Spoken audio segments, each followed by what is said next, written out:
Welcome, everyone. My name is Veronica. I'm a marketing manager at Marossa. So just before we start, I would like to remind you of our housekeeping rules. This session will be recorded and shared with you after the webinar, including the presentation slides. If you have any questions, we would like to ask you to use the Q&A function, and we will address them at our dedicated session. So, as we know, in today's webinar, we will cover key aspects of the annual VAT return in Italy. We will focus on non-established taxpayers. However, we will talk about filings, VAT recovery, and applicable penalties that are relevant for everyone. Today, we have with us three presenters. We have Alexia, our senior tax advisor and our knowledge lead. She works very closely with our compliance team and keeps our team and different external audiences updated on EU VAT and any e-invoicing changes. With us as well, we have colleagues from the compliance team, Carlo and Lucia. They are both working on EU VAT compliance matters for a number of our clients. They ensure they all meet their VAT return deadlines, and they have experience in submitting Italian VAT returns and communicating with Italian tax authorities. So let's dive into it. So Carlo, the floor is yours. Thank you, Veronica. So let's start. So the aim of this webinar is to provide you with an overview of the main boxes of the Italian VAT return, including some tips and tricks based on our experience. Because of the time we have, and considering the main focus in the VAT compliance is for non-established businesses, we are not covering all the section of the Italian VAT return, but just the main section that mostly impacts the type of company we have on scope. So now we can start with the first page of the annual, as you can see on the slide. In this section, we're gonna include the company details, basically, that you're gonna be able to find on the Italian VAT certificate that I'm gonna show you later. An example. As you can see on the second line, where you say dati del contribuente, you're gonna need to include the VAT number of the company. Then on the following section, you're gonna include the company name, and next to it, where you say natura giuridica, you're gonna include two number code that is gonna represent the business nature of the company type. Then on the following section, where you said dichiarante, you're gonna include the information of the company director. Which type of information you need to include? You need to include the fiscal code, the gender, the place and date of birth, and the name and surname of the director of the company. However, this is applied for the EU business. In case the company is a non-EU, you need to include in this section the information from the fiscal representative. Then there is a section firma della dichiarazione. This is an important section, as is where the director needs to put his signature after the submission have been completed. So now we can go to the next slide when we're gonna show you an overview of where to find this information on the VAT certificate. This is an example of a VAT certificate. As you can see, you can find the VAT number of the company in the section called Partita IVA. On the section Denominazione, you're gonna find the name of the company. Then where you say Natura Giuridica, as you can see, there is this 2-digit code where it's gonna explain the type of structure of the company. And in the section Dati anagrafici del rappresentante, you're gonna find the information we talked before, like date of birth, name, surname, gender, etc. Then there is another code highlighted in red here, is the attività. Basically, this code is going to give you the type of business the company perform in Italy, and it's going to be included on the, if you can go on the next slide, in this second page of the annual, on the section way, in this box way 2, and this is where you're going to put this 6-number code. Now we can start moving on the more detailed boxes, and I'm gonna leave the speech to my colleague Alexia. Thank you, Carlo. So yeah, let's dig into the reporting boxes of the annual VAT return in Italy. So the next section or quadro that we will find is VE, which is titled Active Operations and Calculation of the Business Turnover. This is basically the section where we will introduce all the sales transactions performed during the reporting year. Here, you can see in this page, there are several sections. Section number 1, we are not stopping here. Most usually, you will need to cover section number 2, which is for taxable transactions performed in Italy. Here you see we have boxes VE20 to VE23. So there you will basically need to include all the domestic sales charging Italian VAT that you made during the year. Important here, as you can see, you will need to split between the net and the VAT amount in the different columns, but also you will need to split these transactions per VAT rate. You know, normally in Italy, in the quarterly VAT returns, you don't usually do this split per VAT rate. You just report the totals for the net and VAT. However, in the annual VAT return, this is a return that requires a much higher level of detail in comparison with the quarterly returns, and one of these requirements is to split per VAT rate. Next section, number 3, this is just for the totals of the amounts introduced in the previous boxes. Box VE25, it's for a rounding adjustment. So basically this box allows you to, by included an amount with the sign of plus or minus, to round and make that these total amounts match with the amounts reported in your quarterly VAT returns, so that of course if the difference is very small and we are talking about just rounding issues. Section number 4, it's for other operations, basically other transactions where no Italian VAT was charged. Here you see there are several boxes. Just to mention some of them, we have VE30. There you will need to report, of course, only the net amount for export transactions, for intra-community supplies, for some transactions that are assimilated to export, for example. BE33, this is for exempt transactions from Article 10 of the Italian VAT return. And we also have the boxes inside BE35.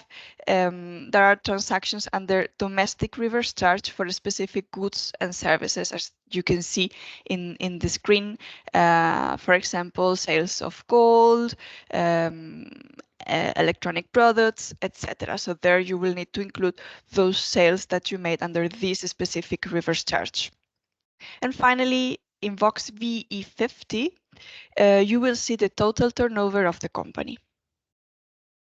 Moving forward to the next section, we want to highlight Quadro BF. This is for purchases. So all the purchases made in Italy during the year, in this case, 2023. So we have in the first section from BF1 to BF13. Again, you will need to introduce all the amounts for the purchases made during the year where Italian VAT was paid. So again, you will need to split the net and the VAT, and you will need to split again per VAT rate. These boxes include transactions such as domestic purchases and the reverse charge, intra-community acquisitions, and imports made in Italy. Just to highlight some other boxes, you will find in VF18 domestic purchases exempt of VAT. Also from BF21 and BF22, this is for domestic purchases where input VAT is not deductible. So there you see you can only introduce the net amount. BF25 to 27, similar to previous slide. Here is just for the totals of the amounts previously introduced. And again, BF26 allows you to make some rounding adjustments. Also important, we want to highlight box BF 28 that you can see there. So this is to indicate the different amounts previously included, but just to indicate the amounts that correspond to intra-community acquisitions or intra-community purchases and imports, import transactions. And finally, BF29, there you will need again to categorize the domestic purchases, the purchases made between categories 1 to 4. You can see also in the slide the different categories. Usually we will use category number 3. This is goods, purchases made of goods that the intention is for resale. This is because our experience is mostly with non-established companies. But again, you really need to make sure to split your purchases between the different categories correctly. And finally, Quadro VJ. Here, I would just like to highlight some some transactions that represent the output VAT for purchases under reverse charge. For example, we have VJ3. This is for domestic purchases of goods that were made under reverse charge. This is purchases that Italian established businesses made from non-resident companies. So that's for this specific type of reverse charge. VJ9, this is for intra-community acquisitions of goods. That would be for the output. And VJ10, this is for imports of goods when no VAT was paid at customs, because a postponement of import VAT was applied. So basically here you can see this output side of reverse charge transactions. And well, now I leave the word to my colleague Lucia. She will cover other sections of the annual VAT return. Sorry. Alexia. Yeah. Sorry, Alexia. Maybe just before we go to the next section, we do have a question regarding the boxes VF13. So the question is, do you include all 22% transaction, like 22% recoverable at 100% and 22 recoverable at 50%, or just 22% recoverable at 100%? VA 30, or sorry? 13. Okay. VA 13. Or maybe you can answer in the chat. Yeah, I will check. Okay, if you can check and answer in chat, and we can continue with Lucia's section. Thank you. Okay. Thank you. Thank you, Alexia, for passing on the speech. Now let's dig into the core of the annual VAT return, which is the final balance or liquidation of VAT in section VL. So in this section, we will see the automatic reporting of VL1 and VL2. So we will start with the VL1, which is the sum of VE26 and VJ19, if any. So in this box, you will see the total of the output VAT. And on the mirror of this, in the VL2, you will see the total reported already in the VF71. Therefore, here you will see the total input VAT. VL3 is automatically filled in if the output VAT from VL1 is higher than the input VAT from the VL2, which means that you will see here a payable position. On the other way around, you will see the VL4 automatically filled if the input VAT from VL2 is higher than the output VAT from VL1, which means that you see here a refundable position.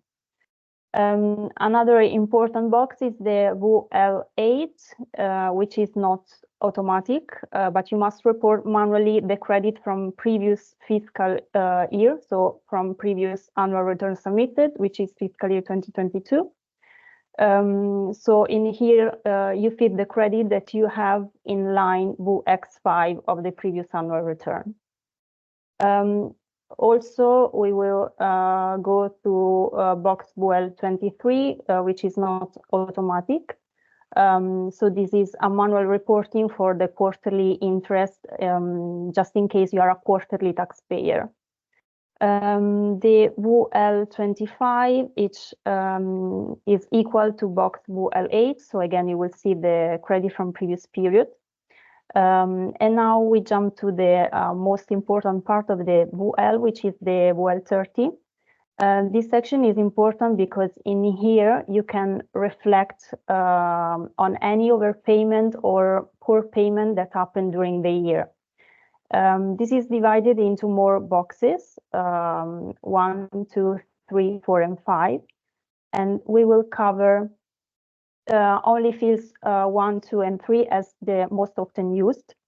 So we will start with the BUL 30 field 2, which is the total VAT due,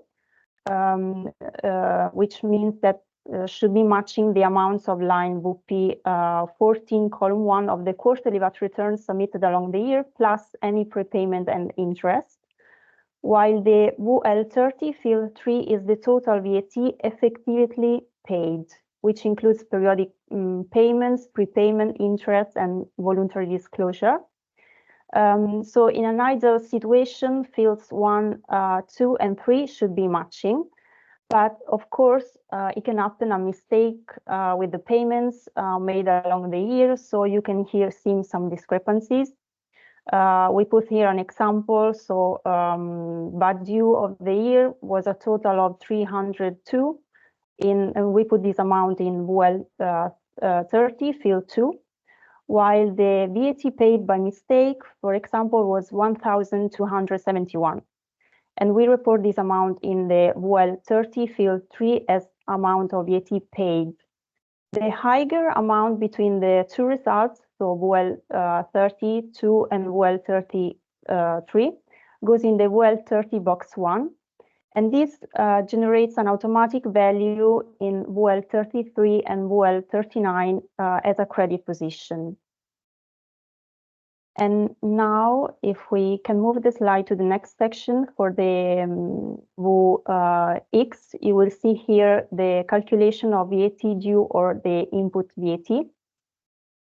So for the BU X1, again, this is automatic, and this is the total VAT due, and is automatically reported by the system. The BU X2 is the total of VAT credit, and again is automatically reported. These amounts need to be then distributed in the following lines, BU X4 and or BU X5. So the amount to be asked as a refund is only possible if higher than 2,582.28 euro. But there is not applicable threshold in case of the register company, or if you are carrying out the credit from previous year, there is no applicable threshold. For the BU X4, in here we have to report the amount of box 2 in case the taxpayer would like to proceed with a refund request by means of the annual submission. In here you can opt for a partial refund and put the remaining amount in BU X5. The BU X5, in here we report the amount of, again, box 2 in case the taxpayer would like just to carry the credit forward to the following year. We want then to highlight that in case the BU X4 box 1 is ticked, you are required to put the reason of the refund in BU X4 field 3. And usually in our experience dealing with not established taxpayers, the number to be used, like the code, is number 6. Instead, the BU X4 field 8 is requested if the declaration has the conformity stamp or visto di conformità, that we will cover this later in the webinar when approaching the VAT refund conditions and procedure. So if we can now jump to the next section, which is the VAT. So this is the section for the splitting of net and VAT on sales transaction. So the aim of this section is just to report the indication of taxable amounts carried out and already indicated in the section covered by Alexia, the VUE section.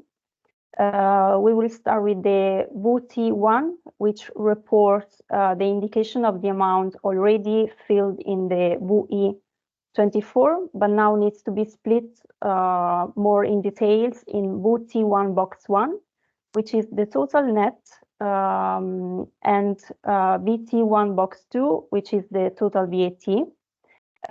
Then in box VAT1, and then in the section VAT1 box 3, you indicate the net just for B2C sales transaction and the relevant VAT in the VAT1 box 4. While in the VAT1 box 5, you indicate the nets only for the B2B transaction and the relevant VAT in the VAT1 box 6. And then we have the BT2. So for again just the B2C transaction, there is an additional info to report to the Italian tax authorities, which is the province for the department arrival. And in our experience, again dealing with not established company, we use the first province, Abruzzo.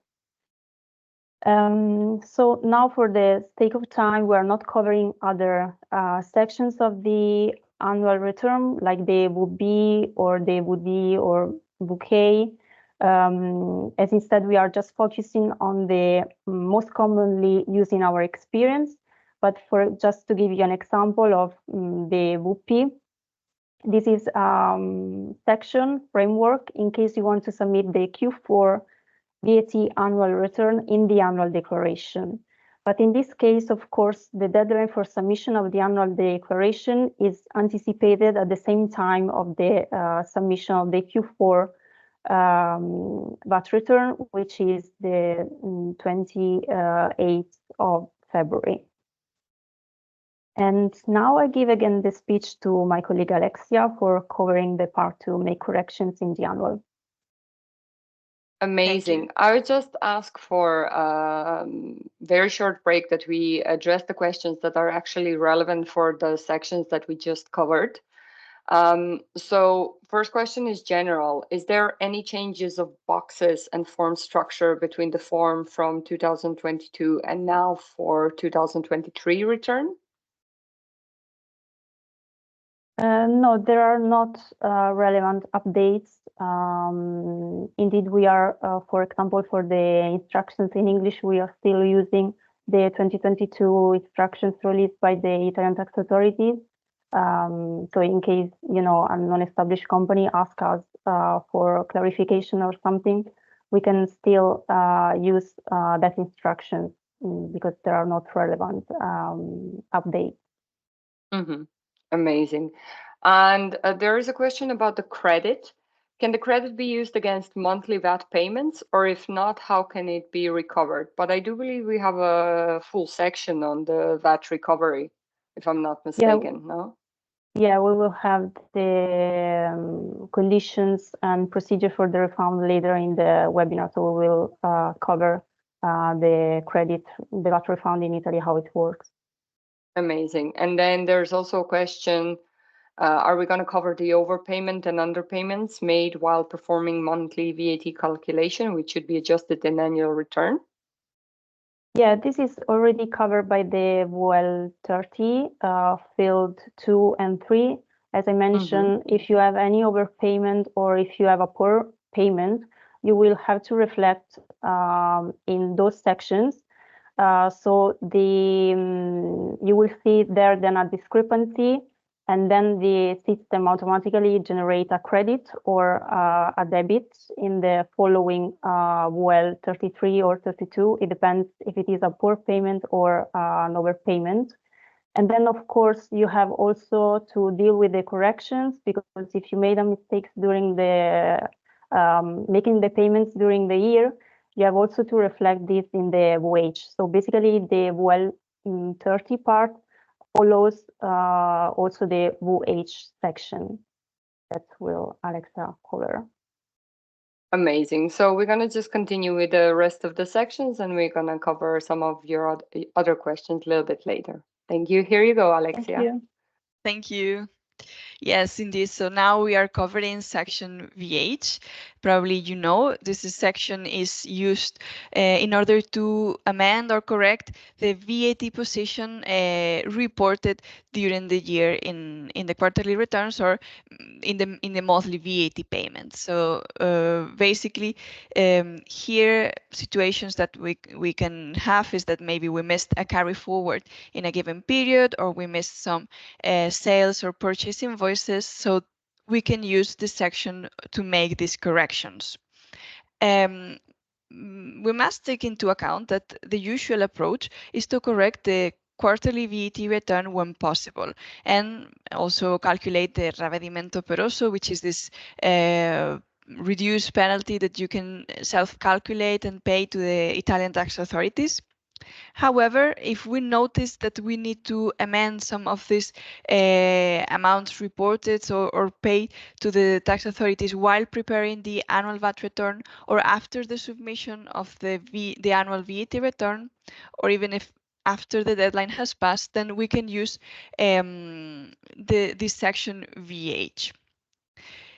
Again, as for any other corrections, we should calculate as well a small admin fee, the ravvedimento operoso, so we will ourselves calculate the penalty if we need to make an additional payment that was not previously made. And how to use this VA section? Well, basically, it will depend if you are a monthly, if you need to make VAT payments on a monthly basis, then you will need to complete the amounts for the months that you can see in the screenshot. So, for example, January, February, March, VH1, VH2, VH3. And however, if you are making VAT payments per quarters, then you will need to complete the corresponding boxes for the quarter. Important also to say that even if you need to if you want to make an amendment of the VAT position declared and paid during one period, you need to complete this section with the full year information. So let's take the example. You are a monthly taxpayer and you made a mistake in the VAT payment of March. However, you don't only need to complete BH3, either if it's a credit or a debt, but you have to complete the full year, all the boxes for the full year with the correct VAT position, either on credit or payable position in this VH section.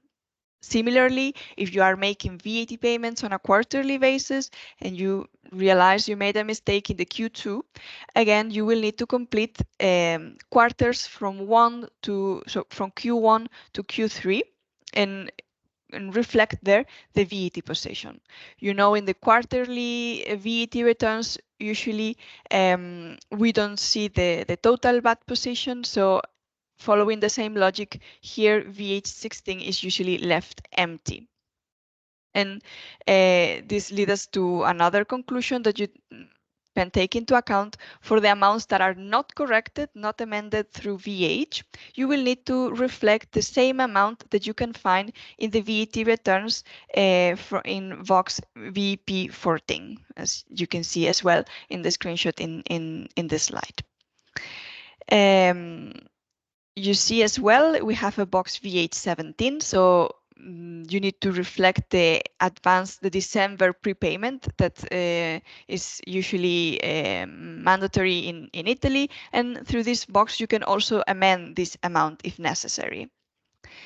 And as a final note, the amounts that we are reflecting in VH must match with the amounts that we have introduced in VL, as just Lucia explained, as we can use VL as well to reflect any inconsistency, maybe an overpayment or poor payment made during the year. It is logic that the amounts in this box matches with section VL as well. And yeah, without further comments, I pass again the word to Lucia.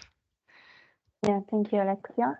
So now we are covering the part regarding the VAT refunds and the conditions and basically how it works. We already mentioned that there are some conditions, so the minimum threshold set by law, or you don't have to follow any threshold in case your company is deregistered.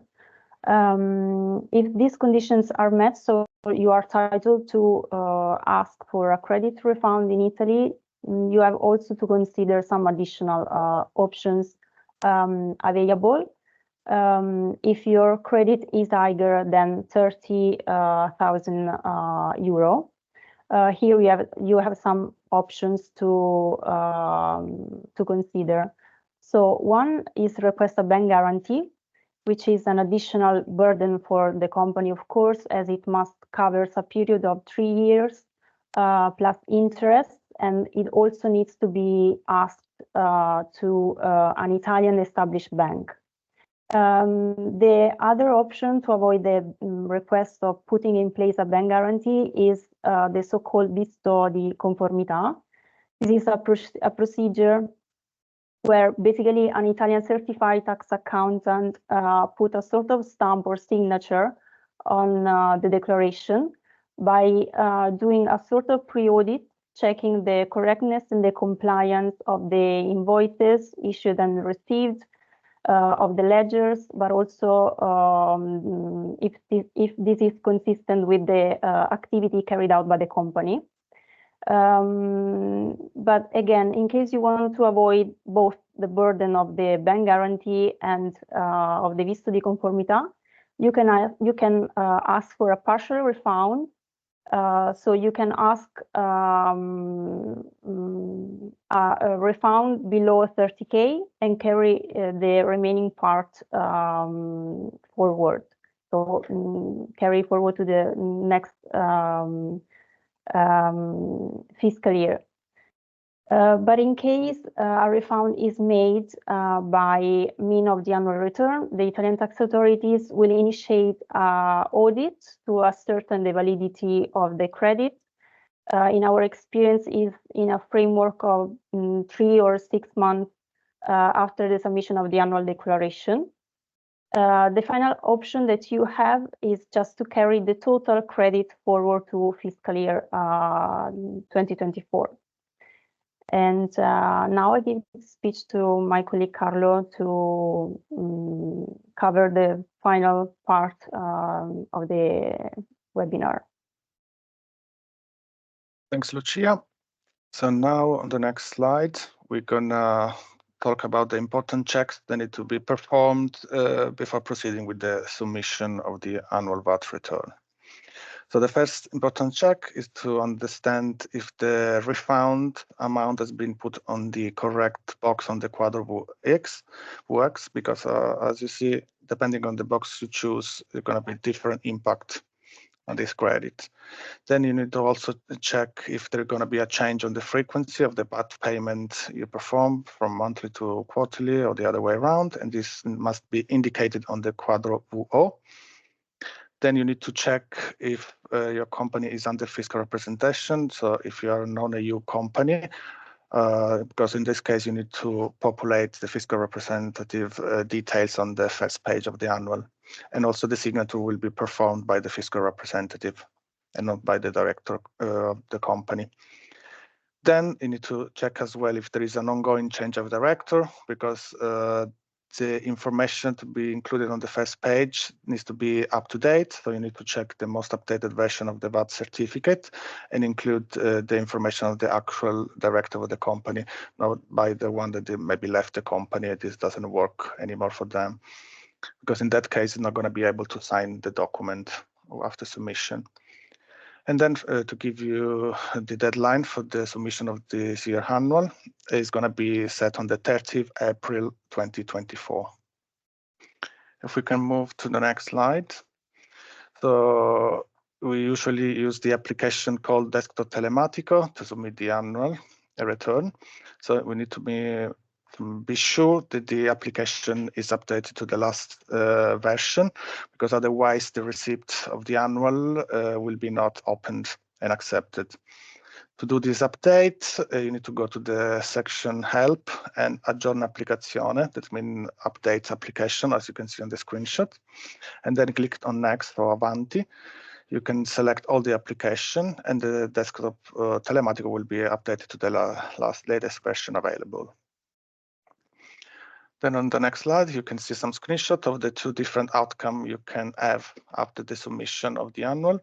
On the first, you can see the submission it has been correct, and the naming is accolte, that means accepted. In the second screenshot instead, you can see the result is scartate, that means discarded, and this means that there was some error on the annual that was submitted, so you need to go back to the preparation process and correct all the error you may have incurred. Then if we can move to the next part. So in Italy, there is the opportunity given to submit the annual return late in case there is any problem that prevents to be submitted by the deadline of the 30th of April. In this case, the tax authority give a kind of windows of 3 months, 90 days. So in this case, between the 1st of May 2024 and the 29th of July 2024. During these 3 months, it's possible to submit the annual return by just paying a very super reduced penalty of 25 euros through the method of the ravvedimento, and this is will give the extension for the submission. However, it can happen that for any reason you're not going to be able to submit the annual by the deadline of the 29th of July. In this case, it's going to become very risky, because after this final deadline of the 29th of July 2024, if the submission is performed after, the annual is going to be considered omitted. So in this case, there's going to be some standard administrative penalty between a range of 250 and 2,000 euro that can be applied, and also additional penalty between 120 and 240% of the VAT due in case of a missed VAT payment. But from our experience, the penalty that normally applied in this scenario are around the 30%. In order to avoid to have this annual return considered omitted, there are some practical solutions that can be performed. For example, it would be better to submit maybe a nil annual return declaration before the 29th of July, and then correct the annual after the deadline. So in this case, if you submit a nil first and then perform a correction, the tax authority allow you to do so by paying administrative fee that can be calculated again by the ravvedimento method. Otherwise, it's very risky to have an omitted annual return, because in case of an audit from the tax office, they might consider this return never submitted if done after the last final deadline.